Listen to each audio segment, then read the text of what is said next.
Guys, welcome back to the new video. आज की शानदार वीडियो में हम बात करने वाले हैं कि बेन 10 ओमनिवर्स के एक एपिसोड जिसका नाम था यूनिवर्स वर्सेस टेनिसन। तो उसकी स्टोरी तो हम सबको पता ही है कि उस एपिसोड में क्या हुआ था, बट क्या हुआ होता अगर उस टाइम बेन को एलियन एक्स ही नहीं मिलता एंड फिर वो कैसे हरा पाता गैलेक्टिक ग्लैडिएटर को। आज की इस वीडियो में हम यही तो जानने वाले हैं, बस वीडियो को लास्ट तक की जरूर देखना।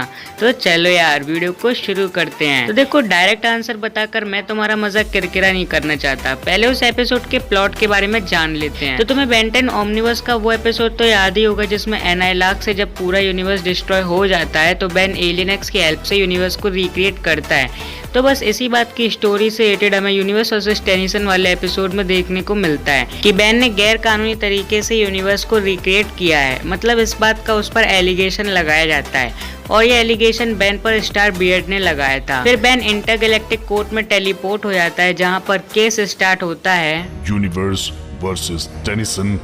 बेन का केस चेजमत हैंडल करते हैं एंड अगेंस्ट में होता है स्टार बियर्ड। चेजमत की लाख कोशिशों के बावजूद वो बेन के फेवर में कुछ खास नहीं कर पाते और फिर एंड में जज डोमोस्टल से अपने क्लाइंट बेन टेनिसन के बारे में कहते हैं कि वो टेट्रामेंट ट्रायल ऑफ कॉम्बैट का यूज करना चाहता है।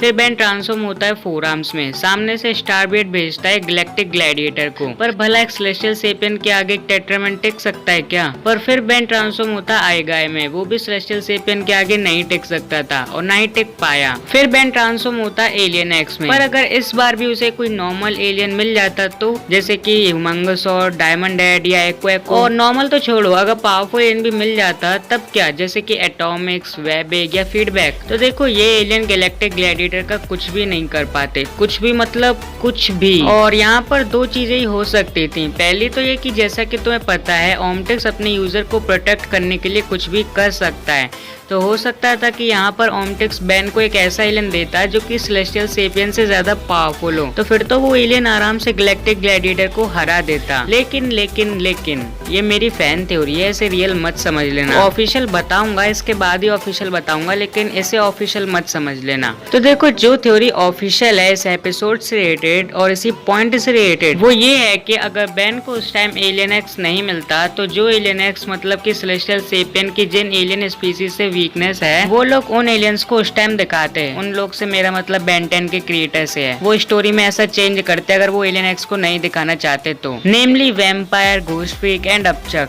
कारण भी बता दूं कि ऐसा क्यों होता। तो देखो, घोस्टफिक के पास पजेस करने की पावर है एंड उसकी पजेस की पावर सेलेस्टियल सेपियन के अगेंस्ट भी पावरफुल है।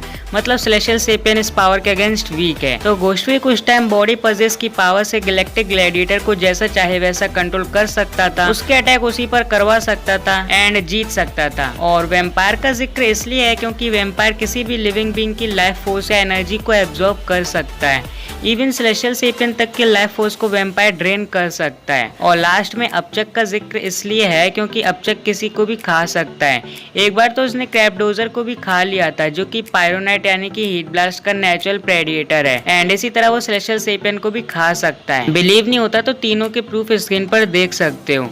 तो यहाँ पर ये तीनों एलियन आराम से गैलेक्टिक ग्लैडिएटर को हरा देते और अब तो तुम्हें वो पता चल ही गया होगा जिसके लिए तुम वीडियो देख रहे थे। पर अभी जाना मत, तुम्हें इस एपिसोड से रिलेटेड थोड़ा सा मजा और देना चाहता हूँ। कुछ फैक्ट समझ लो या फिर अमेजिंग पॉइंट समझ लो।